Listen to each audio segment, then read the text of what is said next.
Mi padrastro me destrozó el hombro mientras mi madre observaba y decidí hacerlo pagar así.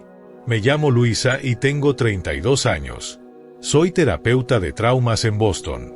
Hace 7 años, en la noche de mi cumpleaños número 25, mi vida se hizo pedazos para siempre. Mi padrastro, Frank, el hombre que había aterrorizado a nuestra familia por más de una década, irrumpió en mi apartamento en un arrebato de borrachera.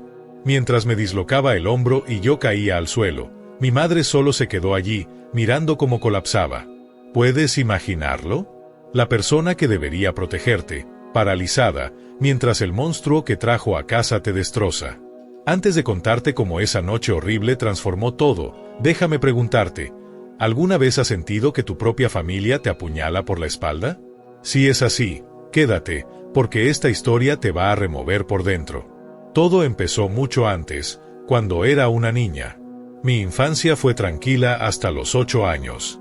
Mi padre biológico murió de un cáncer de pulmón agresivo, dejando a mi madre, Diana, y a mí solas en nuestra casita suburbana a las afueras de Boston. Por 4 años, fuimos solo nosotras dos. Mamá trabajaba en 2 empleos para mantenernos a flote, pero a pesar del cansancio, siempre sacaba tiempo para mí. Los viernes eran noches de películas, los fines de semana horneábamos galletas, y nunca se perdía un evento escolar. Fueron años duros, pero nuestro lazo se fortaleció en la adversidad. Ahí estaba el secreto familiar que nadie mencionaba. Mi padre había dejado una herencia modesta, un fondo para mi educación y la casa, pero mamá lo guardaba como un tesoro, jurando que era para nuestro futuro. Nunca imaginé que eso se convertiría en el centro de todas las traiciones. Todo cambió cuando cumplí 12. Mamá conoció a Frank en el banco donde acababa de empezar como cajera. Él era el gerente de la sucursal, un hombre aparentemente respetable con un trabajo estable y dinero. Recuerdo la primera vez que lo trajo a cenar. Llegó con flores para ella y un libro de astronomía para mí, porque mamá le había dicho que me fascinaban las estrellas. Frank era encantador, atento, parecía genuinamente interesado en conocerme. Al principio, yo estaba reticente, aún extrañando a papá, pero él no presionó. Nos incluía en salidas al zoológico o al museo. Después de 6 meses, le propuso matrimonio, y se casaron cuando yo tenía 13. La boda fue pequeña pero elegante, como mamá quería. Frank tenía dinero, mucho más del que estábamos acostumbradas, y nos mudó a su casa colonial espaciosa en un barrio lujoso. Yo tuve mi propia habitación con una computadora nueva y estanterías. Por unos meses, todo pareció perfecto. Pero los cambios fueron sutiles al principio. Frank insistió en manejar todas las finanzas, convenciendo a mamá de cerrar su cuenta personal y fusionar todo con la suya. Tenía explicaciones lógicas, era más eficiente, ahorraban en comisiones, ahora éramos una familia. Mamá aceptó, quizás demasiado fácil, desesperada por creer que había encontrado seguridad de nuevo. Luego, empezó a opinar sobre las amigas de mamá. Karen era muy chismosa, Susan una mala influencia con sus pláticas de divorcio, Jennifer gastaba frívolamente y animaría a mamá a hacer lo mismo. Una a una, el círculo social de mamá se redujo, dejó de llamar, las visitas casi desaparecieron. Noté cómo mamá cambiaba. La mujer que cantaba mientras cocinaba ahora se movía en silencio por la cocina. Consultaba con Frank antes de cualquier compra, incluso pequeña. Su guardarropa vibrante dio paso a ropa más conservadora que él consideraba apropiada. Dejó de usar el lápiz labial rojo brillante que siempre le había encantado. La primera vez que vi la ira de Frank, tenía 14. Mamá había comprado un vestido sin consultarle.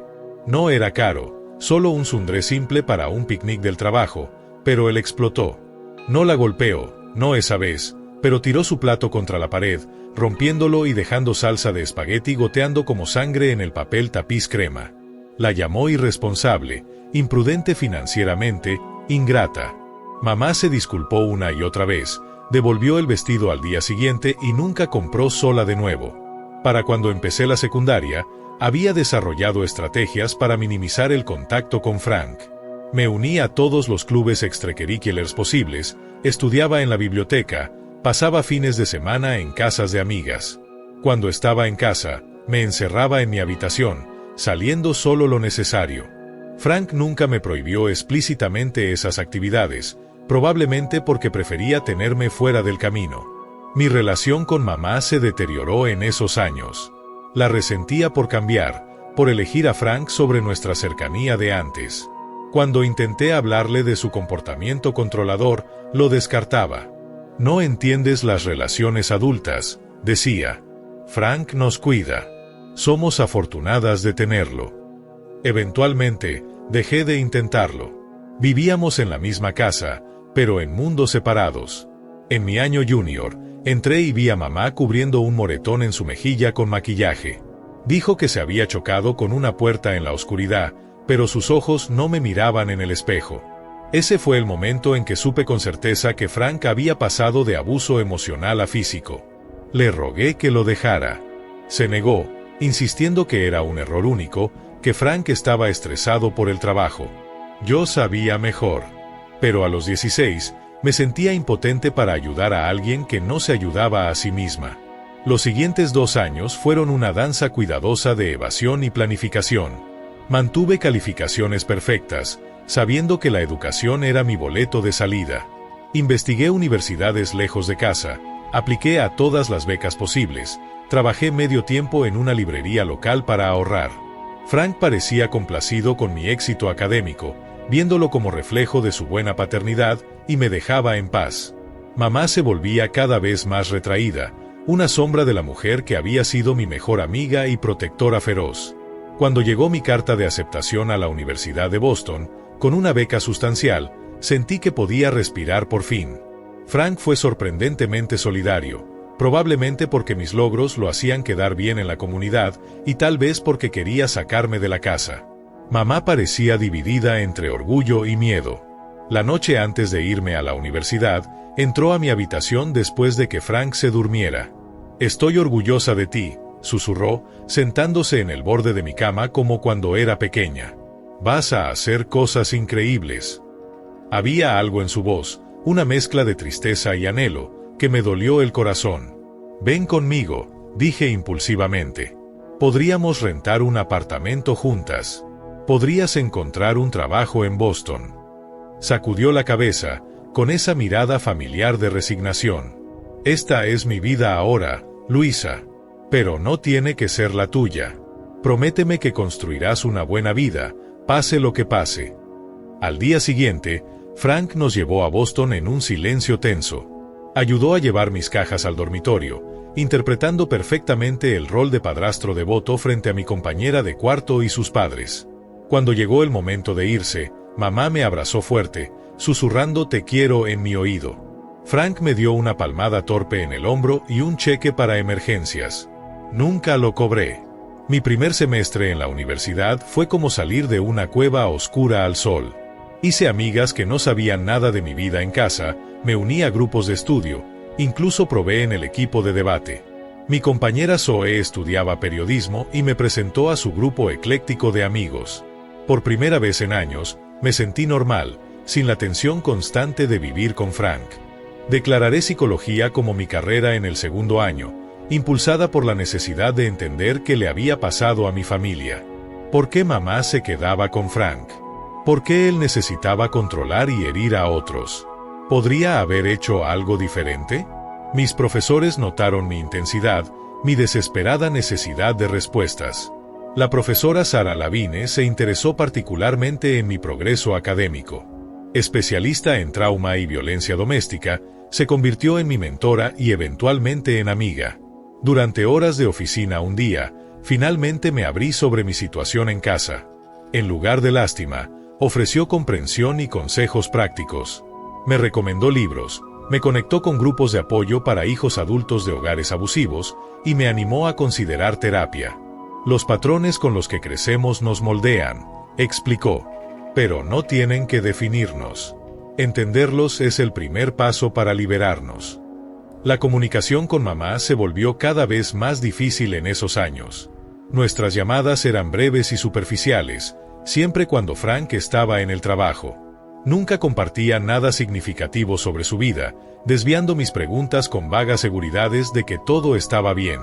Volví a casa para las fiestas en mi primer año, pero el ambiente era tan asfixiante que encontré excusas para quedarme en la escuela en la mayoría de las vacaciones después. Mamá me visitaba ocasionalmente, siempre sola, siempre mirando por encima del hombro como si Frank pudiera aparecer detrás de ella. Para mantenerme, trabajaba 20 horas a la semana en la biblioteca de la universidad. El ambiente tranquilo y organizado era calmante, y mi supervisora era flexible con mi horario de clases. Estaba determinada a ser financieramente independiente, rechazando cualquier dinero conectado a Frank. Vivía frugalmente, compraba en tiendas de segunda mano y aprendí a cocinar comidas baratas y saludables en la cocina del dormitorio. En mi año junior, conocí a Eric en mi clase de psicología anormal. Él estudiaba para ser trabajador social clínico, apasionado por ayudar a jóvenes en riesgo. A diferencia de los pocos chicos con los que había salido casualmente antes, Eric era paciente y perceptivo. Notaba cuando ciertos temas me incomodaban y nunca presionaba por más de lo que estaba lista para compartir. Gradualmente, le conté sobre mi familia, probando sus reacciones con revelaciones pequeñas antes de confiarle la historia completa. «Tu mamá necesita ayuda», dijo después de oír sobre su situación. «Pero tú también. Tener un padre en una relación abusiva te afecta a ti también, incluso desde la distancia». Con el aliento de Eric, empecé a ver a una terapeuta en el centro de consejería de la universidad. La doctora Melissa me ayudó a procesar mis sentimientos complicados de amor, ira y culpa hacia mi madre, y mi miedo y resentimiento hacia Frank. Lentamente, empecé a entender que no podía salvar a mamá si ella no estaba lista para irse. Pero podía construir mi propia vida saludable. Me gradué summa cum laude, con la profesora Lavigne escribiendo recomendaciones brillantes para programas de posgrado. Mamá asistió a mi ceremonia de graduación, sentada sola en la audiencia mientras Frank alegaba una emergencia de trabajo. Parecía más vieja que sus 47 años, su cabello castaño vibrante ahora con canas, su postura ligeramente encorvada como si siempre se preparara para un golpe. Fuimos a cenar después, solo nosotras dos, en un pequeño restaurante italiano cerca del campus. «Siempre supe que harías algo especial», dijo, sonriendo genuinamente por primera vez en años. «Tu padre estaría tan orgulloso». Tomé su mano sobre la mesa. «Me quedo en Boston. Encontré un apartamento y un trabajo en un centro de salud mental comunitario. Podrías visitarme cuando quieras. Quedarte todo el tiempo que desees». Apretó mi mano, luego la retiró para jugar con la servilleta. «Lo intentaré. Las cosas están ocupadas con el horario de Frank y la casa». Su voz se desvaneció, y supe que tenía miedo de hacer promesas que no pudiera cumplir. Nos despedimos con abrazos apretados y planes tentativos para que me visitara ese verano. Mientras veía su taxi alejarse, me pregunté si alguna vez recuperaría a mi verdadera madre. Después de la graduación, me instalé en mi apartamento de un dormitorio en un brownstone convertido en Somerville, a un corto viaje en metro del centro de Boston. El alquiler estiraba mi presupuesto, pero tener mi propio espacio seguro valía cada centavo. Mi trabajo en el Centro de Salud Mental Comunitario Riverside era de nivel inicial, asistiendo a terapeutas licenciados con papeleo y ocasionalmente sentándome en sesiones de terapia grupal. El pago era modesto, pero la experiencia invaluable, especialmente combinada con los cursos de posgrado a medio tiempo en psicología clínica. 6 meses en mi nueva vida, recibí un mensaje inesperado de Eric.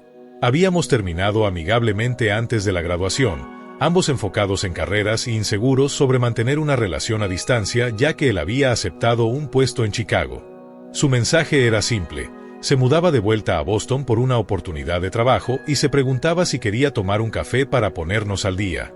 Nuestro café de reencuentro se convirtió en cena, que evolucionó en citas regulares. Eric había madurado durante nuestro tiempo separados, más confiado en sus habilidades y claro en sus metas. Ahora trabajaba para una organización sin fines de lucro que proporcionaba servicios de consejería a familias de bajos ingresos, particularmente aquellas afectadas por adicciones. Nos deslizamos de nuevo en nuestra relación con sorprendente facilidad, ambos más conscientes de nosotros mismos y mejores en comunicarnos que en la universidad. Una noche durante una videollamada con mamá, noté un moretón amarillento desvaneciéndose alrededor de su ojo derecho.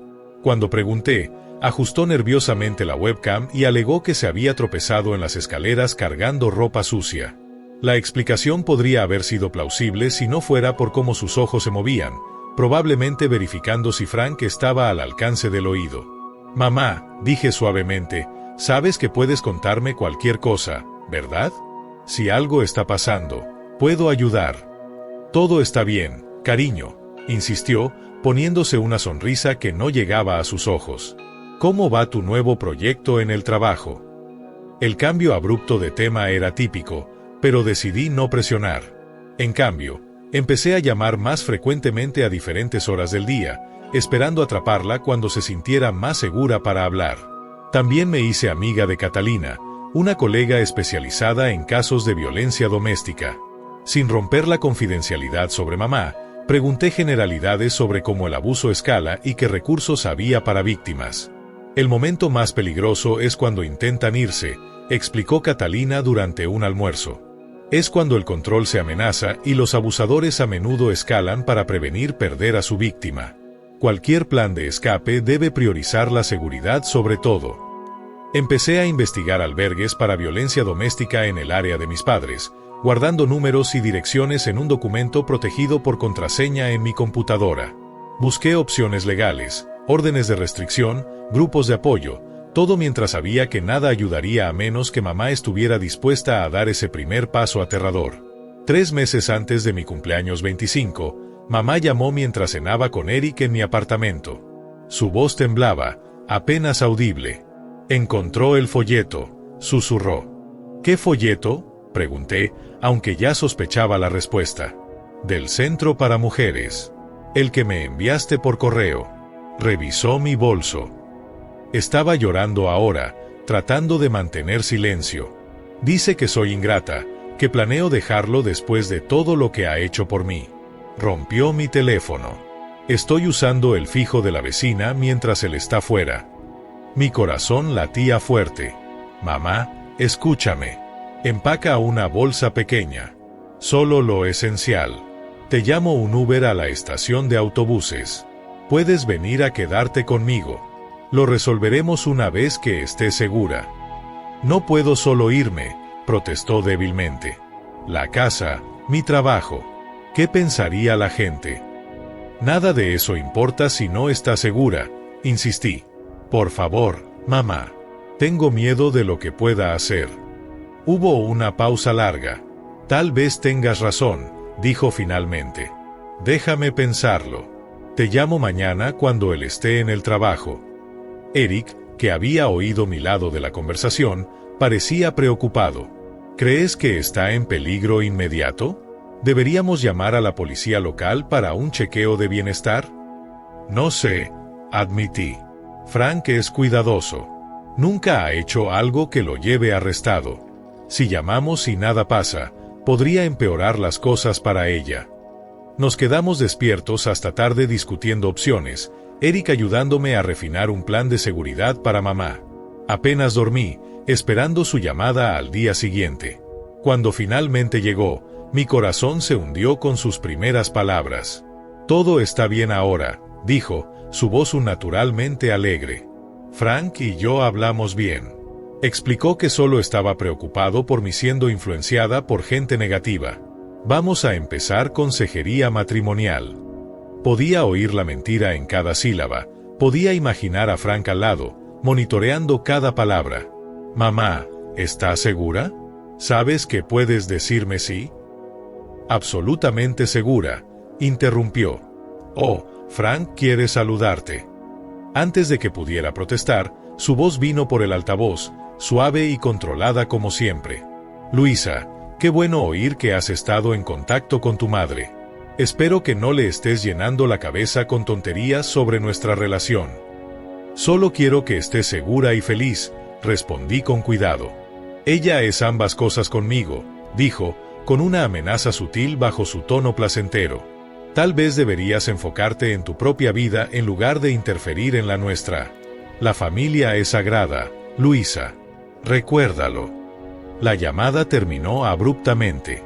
Frenética de preocupación, contacté al departamento de policía local y expliqué la situación. El oficial fue comprensivo. pero explicó que sin evidencia de un crimen o testimonio directo de mi madre, había poco que pudieran hacer. Si llama y dice que está en peligro, responderemos inmediatamente, me aseguró. Pero no podemos forzar ayuda a alguien que no la pide.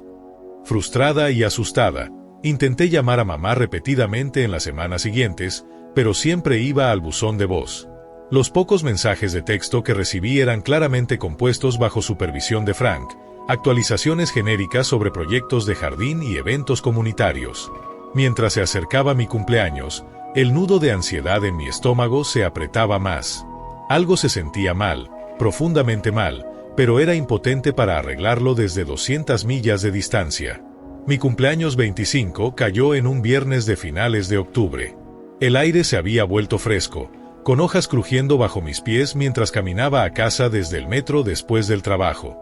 Bajo circunstancias normales, podría haber planeado una celebración con amigos o una cena romántica con Eric.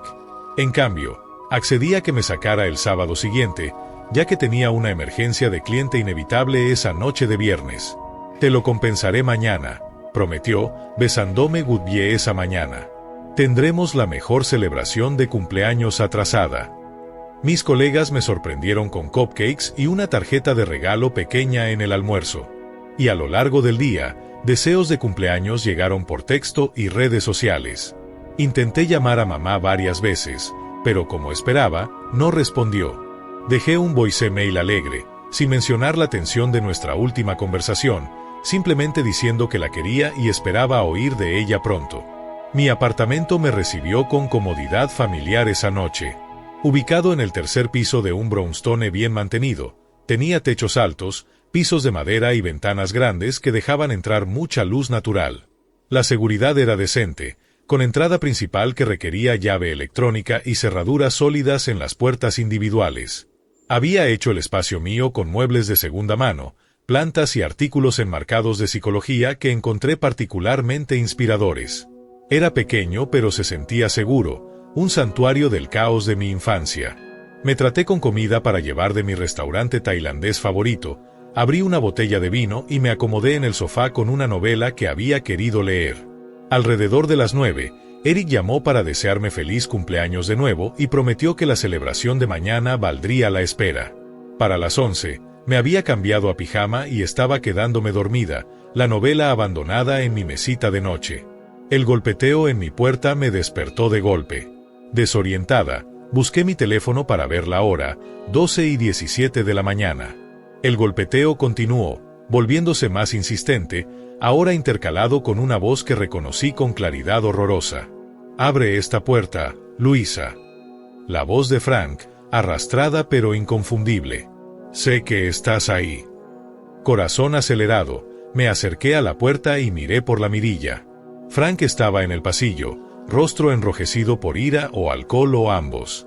Detrás de él, parcialmente oculta, estaba mi madre, su expresión una máscara de terror. Frank golpeó de nuevo, la puerta temblando en su marco. «¿Qué hacen aquí?», grité a través de la puerta, tratando de mantener mi voz estable mientras tecleaba un texto a Eric con una mano. «Es después de medianoche».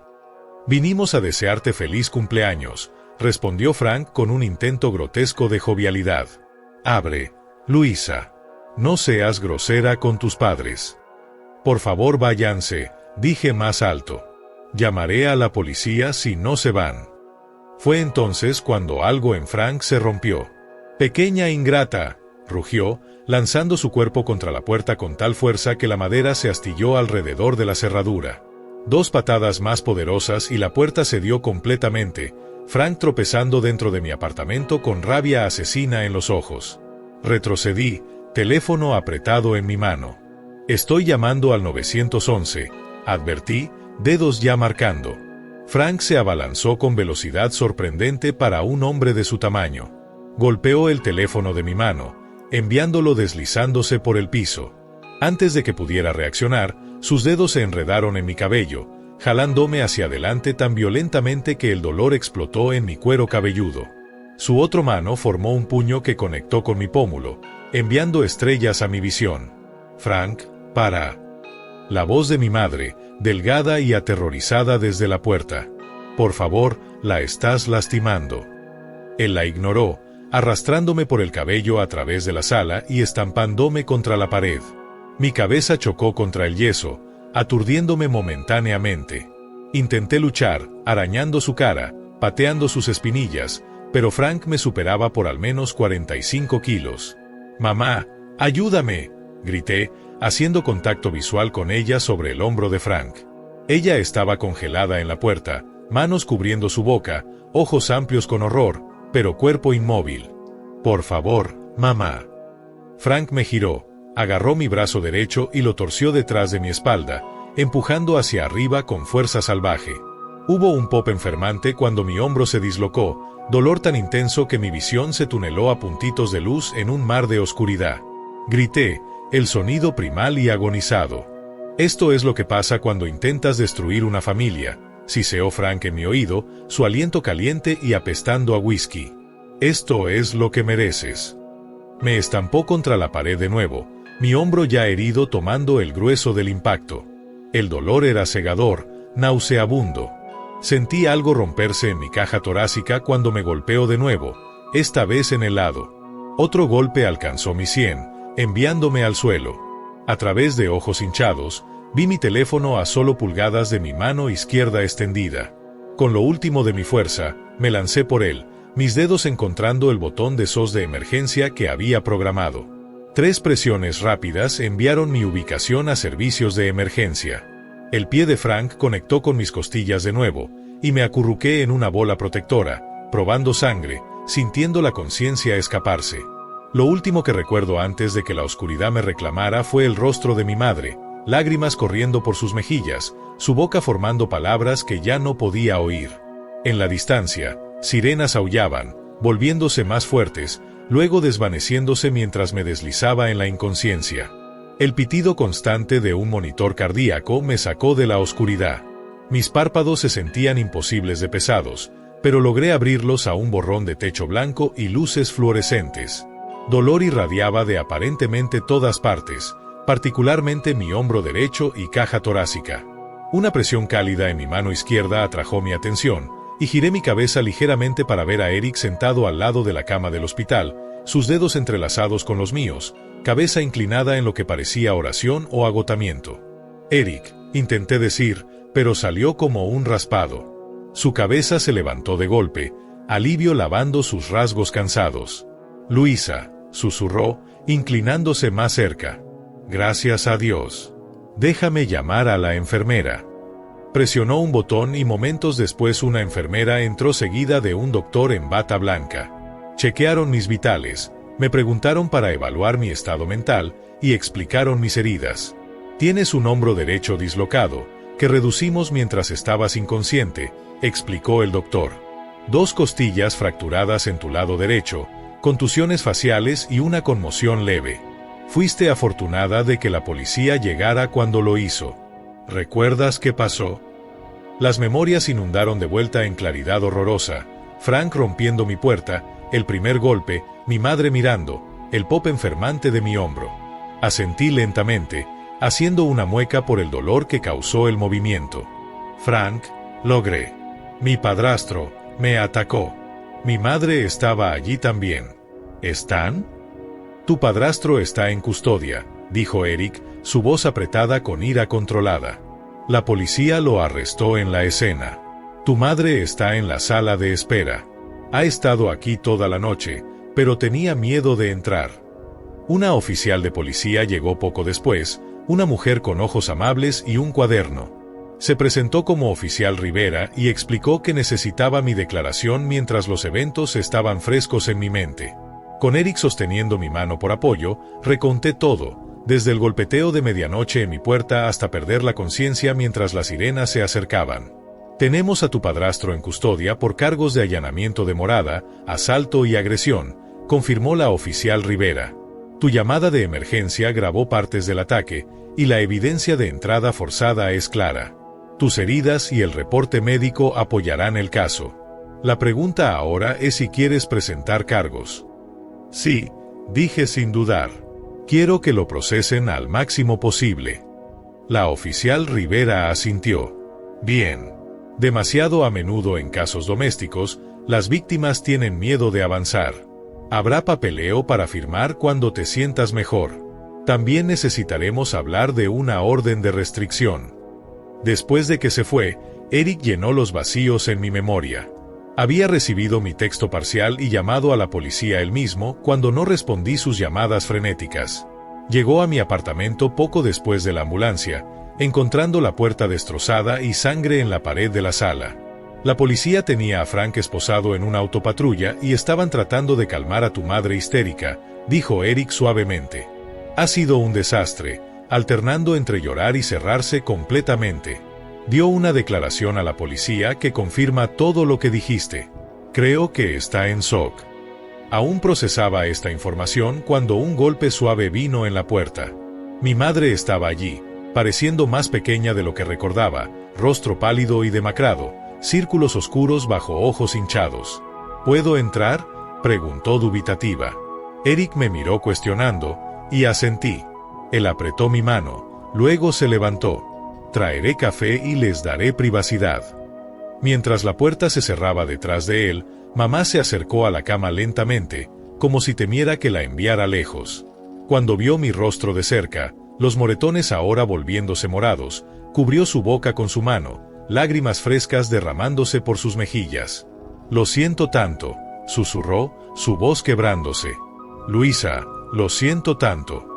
Parte de mí quería girarme, rechazar su disculpa como demasiado poco demasiado tarde. Pero la parte mayor vio lo que había perdido en nuestras videollamadas, la mirada perseguida en sus ojos, el leve temblor en sus manos, la forma en que se encogía ante movimientos súbitos. Signos clásicos de trauma que había sido entrenada para reconocer en otros, pero de alguna forma ignorado en mi propia madre. Siéntate, mamá, dije, gesticulando a la silla que Eric había dejado. Se sentó en el borde, manos retorciéndose nerviosamente en su regazo. Nunca pensé que te lastimaría, dijo. Me amenazó tantas veces, pero pensé que era solo hablar. Pensé que si me quedaba con él, si hacía todo lo que quería, te dejaría en paz. ¿Cuánto tiempo te ha estado lastimando?, pregunté, aunque ya sabía la respuesta. Desde 1 año después de casarnos, admitió. Empezó con empujones, agarres demasiado fuertes, luego bofetadas que se disculpaba inmediatamente. Prometía no hacerlo de nuevo. Para cuando se puso realmente malo, estaba atrapada. Controlaba todo nuestro dinero, me aisló de amigos, me convenció de que era inútil y afortunada de tenerlo. Tomó una respiración temblorosa. Amenazó con matarte si alguna vez lo dejaba. Dijo que te encontraría donde fuera. ¿Le creí? Luisa. Me quedé para protegerte, pero al final fallé de todos modos.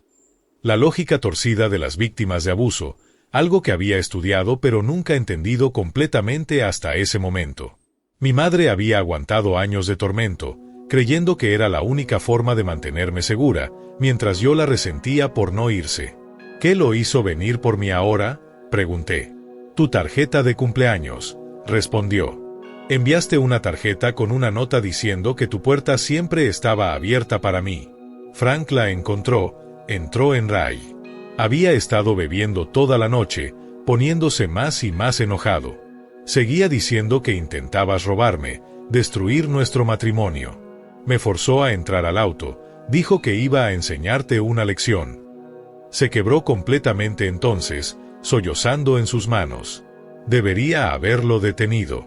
Debería haber hecho algo. Cuando empezó a golpearte, me congelé. Nunca me he odiado más que en ese momento. Una enfermera entró para chequear mis niveles de dolor y administrar medicamento. Para cuando se fue, mi madre se había compuesto algo, aunque sus ojos seguían rojos e hinchados. La policía quiere saber si presento cargos, le dije. Lo haré. Pertenece en prisión, mamá. Asintió lentamente. Lo sé. Ya les dije que testificaré contra él. Estoy harta de tener miedo, Luisa. Tomó ver cómo te lastimaba para finalmente entender que no se protege a nadie quedándose callada. Mi colega Catalina llegó esa tarde, habiendo oído del asalto por Eric. Trajo recursos para ambas, información sobre servicios para víctimas, opciones de terapia, grupos de apoyo. Más importante, nos conectó con Jessica, una abogada especializada en casos de violencia doméstica. Jessica me visitó en el hospital al día siguiente, explicando el proceso legal adelante. Frank ha sido negado fianza por la severidad del ataque y el riesgo de fuga, nos informó. El fiscal lo acusa de múltiples felonías. Con tu testimonio y el de tu madre, más la evidencia física, tenemos un caso fuerte. Mamá se quedó en un hotel cerca del hospital, visitándome diariamente mientras me recuperaba. Hablamos más abiertamente de lo que habíamos en años. Conversaciones dolorosas sobre el pasado y tentativas sobre el futuro. Acordó ver a una terapeuta especializada en abuso doméstico, el primer paso en un largo proceso de sanación para ambas. Después de 5 días, me dieron de alta con mi brazo en cabestrillo, prescripciones para manejo de dolor y citas para cuidado de seguimiento. Eric insistió en que me quedara en su apartamento hasta que el mío fuera reparado y asegurado con mejores cerraduras. Mamá vino también, tomando la habitación de repuesto de Eric mientras yo tomaba su cama, y él dormía en el sofá pese a mis protestas. En esas primeras semanas de recuperación, mientras mi cuerpo sanaba lentamente y el caso legal contra Frank tomaba forma, mamá y yo empezamos el delicado proceso de reconstruir nuestra relación. Hubo momentos de tensión, de resentimiento no dicho burbujeando a la superficie, pero también momentos de conexión inesperada. Éramos 2 sobrevivientes ahora, unidas por trauma compartido, pero también por la posibilidad de libertad del sombra de Frank. 3 meses después del ataque, estaba fuera del tribunal del condado de Suffolk, mi mano apretando la de Eric fuertemente. Mi hombro había sanado lo suficiente para no necesitar el cabestrillo, aunque ciertos movimientos aún causaban dolor. El terapeuta físico dijo que podría tener siempre alguna limitación en esa articulación, un recordatorio permanente de esa noche. El tribunal era imponente con sus columnas de granito y escalones amplios, diseñado para intimidar con su grandeza. Dentro, los pisos de mármol pulido ecoaban con pasos apresurados, conversaciones susurradas y la ocasional voz comandando llamando un número de caso o nombre. El aire olía a pulimento de muebles y ansiedad. Jessica nos encontró en el lobby, profesional en un traje azul marino, su maletín abultado con documentos. ¿Estás lista?, preguntó, sus ojos evaluando mi estado emocional. Asentí, ajustando el cuello de mi propio traje, elegido cuidadosamente para proyectar fuerza y credibilidad. Tan lista como estaré. Mamá se unió a nosotras momentos después, habiendo llegado separadamente del albergue de violencia doméstica donde se quedaba. Las semanas de seguridad y apoyo habían empezado a transformarla. Se paraba más recta, hacía contacto visual más consistentemente, hablaba con mayor confianza. El albergue la había conectado con consejería laboral y ayudado a empezar el proceso de divorcio. Frank ya está dentro con su abogado, nos informó Jessica. Recuerden lo que practicamos. Respondan preguntas directamente. No dejen que provoquen respuestas emocionales. Tenemos los hechos y evidencia de nuestro lado. El courtroom cayó en silencio mientras entrábamos, todos los ojos girando para evaluarnos. Frank sentada en la mesa de la defensa, vestido impecablemente en un traje caro, su cabello plateado perfectamente peinado. Parecía más un CEO que un hombre acusado de asalto violento. A su lado estaba su abogado, Thomas Wilson, conocido por representar clientes ricos y asegurar resultados favorables a través de tácticas agresivas. Los ojos de Frank se encontraron con los míos brevemente, un flash de desprecio cruzando sus rasgos antes de componerse. Me negué a mirar lejos primero, sosteniendo su mirada hasta que se giró para susurrar algo a su abogado. Esa pequeña victoria me estabilizó mientras tomábamos asientos detrás de la mesa de la fiscalía. Los procedimientos empezaron con declaraciones de apertura. La fiscal, María Delgado, delineó el caso Clara y Forsfeld, detallando el allanamiento, el asalto y mis heridas. Resaltó la historia de comportamiento controlador de Frank y la naturaleza premeditada del ataque. La apertura de Wilson pintó un cuadro vastly diferente. Frank como padrastro preocupado por mi influencia en mi madre, que había ido a tener una conversación que escaló cuando yo alegadamente me volví histérica y lo ataqué, forzándolo a defenderse. La fabricación era tan outrageous que tuve que agarrar el banco para no objetar. Intentarán torcer todo, susurró Jessica. Dejen que la evidencia hable por sí misma. Cuando me llamaron a testificar, Caminé al estrado con pasos deliberados y calmados, juré decir la verdad y enfrenté el courtroom. Por casi 2 horas, respondí las preguntas de la fiscal, describiendo mi infancia después de que Frank entró en nuestras vidas, el control escalando, el aislamiento de mi madre, y finalmente en detalle excruciating, los eventos de esa noche de octubre. Y en algún punto, preguntó Delgado, ¿atacaste o amenazaste al señor Sullivan antes de que rompiera tu puerta? No, declaré firmemente. Ni siquiera abrí la puerta. Le pedí que se fuera y dije que llamaría a la policía si no lo hacía. La cross-examinación de Wilson fue exactamente como Jessica me había preparado, agresiva, manipuladora, diseñada para provocar respuestas emocionales que me hicieran parecer inestable.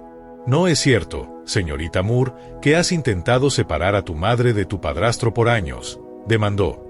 He intentado ayudar a mi madre a escapar de una relación abusiva, corregí calmadamente. Y enviaste materiales sobre dejar al cónyuge a la casa de tu madre, sabiendo que probablemente serían descubiertos por el señor Sullivan. Envié información sobre recursos de violencia doméstica porque temía por su seguridad. Intentó pintarme como vindictiva, resentida de la autoridad de Frank, determinada a destruir su matrimonio por celos. Con cada pregunta, tomé una respiración antes de responder, pegándome a hechos, rechazando ser provocada a ira. El testimonio de mi madre al día siguiente fue tanto desgarrador como poderoso.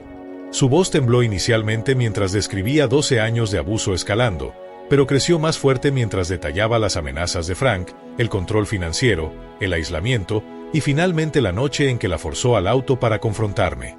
Dijo que iba a enseñarle a Luisa una lección por intentar voltearme contra él, testificó.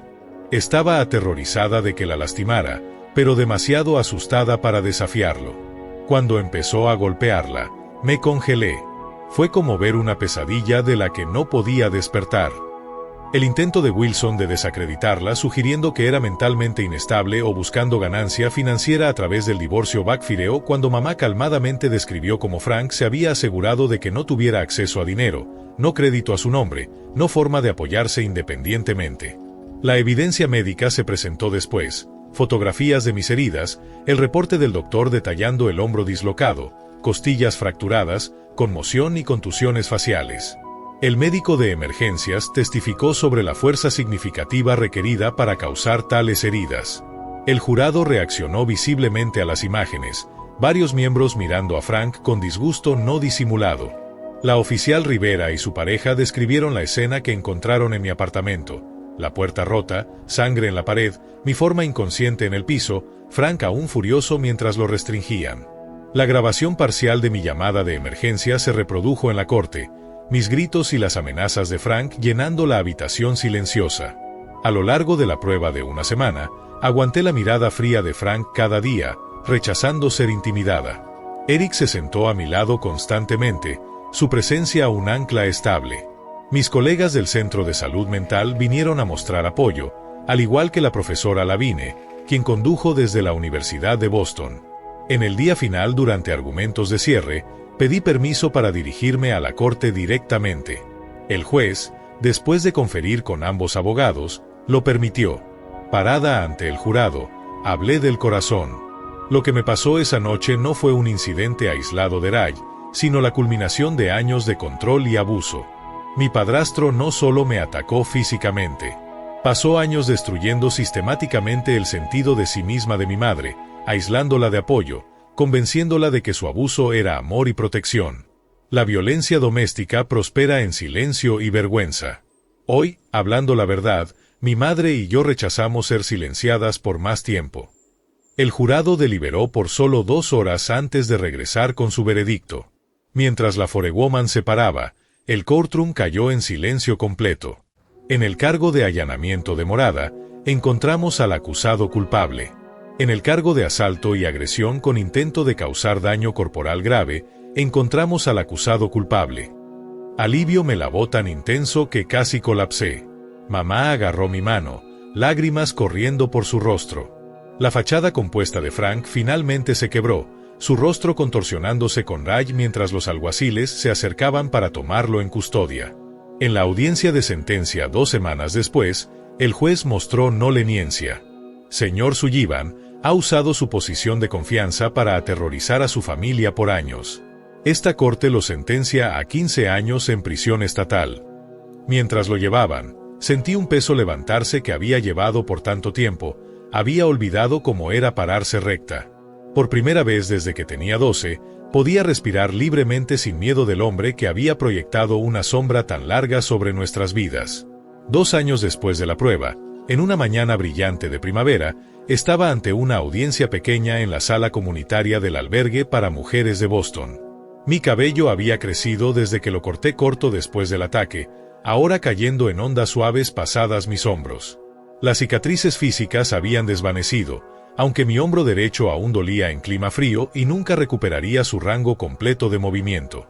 Me llamo Louisa Moore, empecé, y hoy quiero hablar sobre el viaje de víctima a sobreviviente a prosperadora. Las mujeres mirándome conocían partes de mi historia ya. Algunas habían asistido a grupos de apoyo que facilitaba. Otras habían recibido consejería en el Centro Breakthrough, la organización que había fundado con mi maestría en psicología de trauma recientemente completada. Después de la prueba, me había lanzado a completar mi educación, determinada a turning mi experiencia en algo significativo. Con guía de la profesora Lavigne y una subvención de una fundación de advocacy para víctimas, había establecido un centro pequeño pero creciente dedicado a ayudar a sobrevivientes de violencia doméstica a reconstruir sus vidas. Hace 2 años, yacía en una cama de hospital rota físicamente y emocionalmente. Continué. Hoy, estoy ante ustedes no porque el dolor mágicamente desapareció, sino porque aprendí a carrirlo diferentemente. La sanación no es una línea recta. Es desordenada y no lineal. Hay retrocesos y avances, a menudo en el mismo día. Mi madre sentada en la primera fila, orgullo evidente en su sonrisa. Había vivido conmigo por 6 meses después de la prueba, asistiendo a terapia 3 veces a la semana, gradualmente encontrando su voz e identidad de nuevo. Ahora tenía su propio apartamento cerca del mío y trabajaba medio tiempo en una librería local, construyendo lentamente una vida independiente. Nuestra relación se había transformado a través de incontables conversaciones difíciles, lágrimas y eventualmente perdón genuino. No perdón para Frank, sino para nosotras mismas y la una a la otra, por las veces que fallamos en entender, fallamos en actuar, fallamos en apoyarnos bajo circunstancias imposibles. La lección más dura que aprendí, le dije a la audiencia, fue que no puedes salvar a alguien que no está listo para ser salvado. Pero puedes crear un espacio seguro para que vengan cuando estén listos. Puedes dejar una luz encendida en la oscuridad. Eric sentado al lado de mi madre, el diamante en mi mano izquierda captando la luz cuando gesticulaba. Nuestro compromiso era reciente, un paso que habíamos tomado solo después de mucho pensamiento y discusión. Eric había sido paciente, entendiendo que el trauma cambia la relación de una persona con la confianza e intimidad. Nunca presionó, nunca apresuró, simplemente permaneció estable mientras trabajaba mi proceso de sanación. La recuperación física había sido desafiante. Meses de terapia física restauraron la mayoría de la función a mi hombro, aunque ciertos movimientos seguían dolorosos. Las pesadillas habían sido peores, recreaciones vívidas del ataque que me dejaban empapada en sudor y temblando. Con terapia y medicamento, habían gradualmente disminuido, ahora ocurriendo solo durante periodos particularmente estresantes. El trauma vive en el cuerpo, expliqué al grupo. Nos afecta físicamente, emocionalmente, espiritualmente. La sanación debe abordar todas estas dimensiones. Había practicado lo que predicaba, combinando terapia tradicional con yoga, meditación e incluso clases de arte. Pintar se había convertido en un outlet inesperado, mis intentos amateur de expresar emoción a través de color y forma colgando en mi oficina como recordatorios del viaje de sanación. Mi madre había encontrado su propio camino a la recuperación. Después de décadas de tener sus preferencias descartadas por Frank, había sistemáticamente redescubierto sí misma, sus comidas favoritas, colores, música, hobbies. Había empezado a usar lápiz labial rojo brillante de nuevo, tomado jardinería, unido a un club de libros. Pequeños actos de reclamo que juntos formaban una nueva identidad, definida por elección en lugar de miedo. El punto de quiebre en mi sanación, continué, vino cuando me di cuenta que aferrarme al odio por mi abusador me mantenía conectada a él. Al enfocar mi energía en ira, le permitía continuar controlando mi vida emocional desde prisión. La verdadera libertad vino con soltar no de responsabilidad, sino del poder corrosivo del odio. Esto había sido el aspecto más difícil de la recuperación. Larach se sentía raíces, protectora, necesaria. Aprender a liberarlas y minimizar el daño hecho había tomado la guía de terapeutas hábiles y el apoyo de otros que entendían por experiencia. El Centro Braxru había crecido más allá de mi visión inicial. Ahora ofrecíamos consejería individual, grupos de apoyo, talleres de desarrollo de carrera y asistencia de vivienda. Una red de abogados voluntarios proporcionaba guía legal. Ex-clientes regresaban como mentores pares, creando una comunidad de apoyo mutuo. Una tal historia de éxito era Nancy, una mujer en sus años 40 que había asistido a uno de mis primeros engagements de habla pública. Después de 15 años con un marido abusivo, había encontrado el coraje para irse, inspirada en parte por oír mi historia. Ahora voluntariaba en el centro, sus habilidades de contabilidad probando invaluables para clientes reconstruyendo independencia financiera. El mayor mito sobre el abuso, le dije a la audiencia, es que solo le pasa a ciertos tipos de gente, aquellos que son débiles o codependientes. La verdad es que el abuso puede pasarle a cualquiera.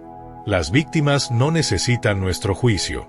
Necesitan nuestra compasión y apoyo práctico. Mientras concluía mi charla, miré alrededor a los rostros ante mí. Algunos portando cicatrices visibles, otros cargando heridas invisibles al ojo pero no menos reales. Cada persona representaba tanto una tragedia como un triunfo, vidas descarriladas por violencia, pero rechazando ser definidas por ella. Mi padrastro me quitó muchas cosas a mí y a mi madre, dije. Años de paz, un sentido de seguridad, bienestar físico. Pero falló en quitar lo que más importa, nuestra capacidad para sanar, amar, construir algo nuevo del Reiki. Esa resiliencia vive en cada una de ustedes. No es algo especial o único en mí. Es la habilidad humana fundamental de comenzar de nuevo, no importa cuántas veces hayamos sido rotas. El aplauso fue cálido mientras terminaba, varias mujeres limpiando lágrimas. Mientras se reunían alrededor para hablar conmigo después, compartiendo sus propias historias y desafíos, sentí la mezcla familiar de sorrow y esperanza que ahora caracterizaba mi trabajo. Cada conversación me recordaba que la sanación pasa en conexión, no aislamiento. Recuperamos nosotros mismos a través de ayudar a otros a recuperar. Más tarde esa noche, Eric y yo hospedamos una cena pequeña en nuestro apartamento. Mi madre trajo su famoso pie de manzana, Catalina del trabajo vino con su esposo, y la profesora Lavigne condujo desde la universidad. Rodeada por esta familia elegida, reflexioné sobre cuán lejos habíamos todos llegado. Un brindis, sugirió Eric, levantando su copa. Por Luisa, cuya valentía continúa inspirando a todos alrededor. Sacudí mi cabeza, levantando mi propia copa. Por todos nosotros, por elegir amor sobre miedo, conexión sobre aislamiento y esperanza sobre despair. Cada día. Mientras conversación y risa llenaban el apartamento que una vez había sido el sitio de tal violencia, sentí la verdad de lo que le había dicho a las mujeres antes. El trauma te cambia permanentemente. No hay regreso a quien eras antes. Pero con apoyo, determinación y tiempo, puedes construir algo nuevo y significativo de las piezas que quedan. Lo que pasó esa noche hace 7 años siempre será parte de mi historia, pero ya no es el capítulo definitorio. Es simplemente una parte de una narrativa mucho más grande sobre resiliencia, compasión y el poder transformador de romper el silencio. ¿Y tú? Si esta historia te ha tocado de alguna manera, compártela con alguien que podría necesitar oírla. Deja un comentario sobre tus propias experiencias superando adversidad o recursos que te han ayudado en tiempos difíciles. Recuerda que suscribirte y dar like ayuda a que estas historias alcancen a otros que se sientan solos en sus luchas. Gracias por escuchar, y recuerda, no importa lo que hayas aguantado, la sanación siempre es posible y nunca estás verdaderamente solo. Pero espera, esto no termina aquí. Porque en los meses siguientes al juicio, descubrí un secreto familiar que lo cambió todo. Mientras revisaba los documentos del divorcio de mamá, encontré papeles sobre la herencia de mi padre biológico. No era solo el fondo para mi educación y la casa, como mamá siempre dijo. Había más, una propiedad en el campo que mi padre había heredado de sus padres, valorada en cientos de miles de dólares. Frank la había vendido en secreto años atrás, usando el dinero para sus propios lujos, y mamá lo había encubierto por miedo. ¿Puedes creerlo? La traición no era solo el abuso, era robar lo que era mío por derecho, lo que mi padre dejó para nosotras. Y ahí es donde entró mi medio hermano, el que nunca mencioné antes. Sí, hay un giro. Frank tenía un hijo de un matrimonio anterior, un tipo llamado Daniel, de mi edad, que vivía en otra ciudad. Mamá me lo había ocultado para proteger la familia. Daniel apareció después del arresto de Frank, reclamando parte de la herencia familiar, alegando que Frank le había prometido dinero de esa venta secreta. Me contactó por email, fingiendo simpatía, pero pronto reveló su verdadero color. Quería que retirara los cargos contra su padre a cambio de compartir lo que quedaba. «Somos familia», escribió. «No dejes que esto nos divida». ¿Familia? Ese hombre nunca me vio como tal, solo veía dólares. Me enfurecí. ¿Cómo se atrevía? Después de todo lo que Frank nos hizo, su hijo venía a traicionarme, a manipularme. Decidí no quedarme callada.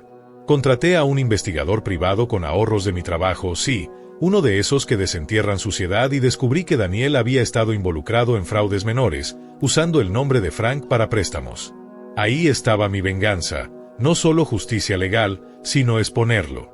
Le conté a Jessica, la abogada, y añadimos eso al caso. Durante el juicio civil por la herencia, testifiqué contra Daniel también. ¿Por qué no lo detuviste?, le pregunté a mamá en una discusión acalorada. Sabías lo de la venta, ¿verdad? Ella lloró, admitiendo que Frank la amenazó con golpearme si hablaba. Lo hice por ti, dijo. Pero yo dudaba, ¿fue por mí o por su propio miedo? El clímax llegó en la corte civil, meses después de la sentencia criminal. Daniel estaba allí, con un abogado barato, mirando con odio. Presenté evidencia, documentos falsificados, emails donde Frank y Daniel planeaban dividir el dinero de la propiedad vendida. El juez falló a mi favor. La herencia era mía y de mamá, y Daniel tuvo que pagar daños por conspiración. Lo vi desmoronarse, gritando que era injusto, que Frank lo merecía. ¿Injusto? Después de años de abuso, de ver a mi madre rota, de mi hombro dislocado, ¿él hablaba de injusticia? Sentí una oleada de satisfacción, pero también duda. ¿Era esto venganza o justicia? ¿Me hacía mejor que ellos? Mamá y yo discutimos mucho después. Deberías perdonarlo, dijo sobre Daniel. Es tu medio hermano. ¿Perdonar? ¿Después de que intentó robarme lo poco que dejó papá?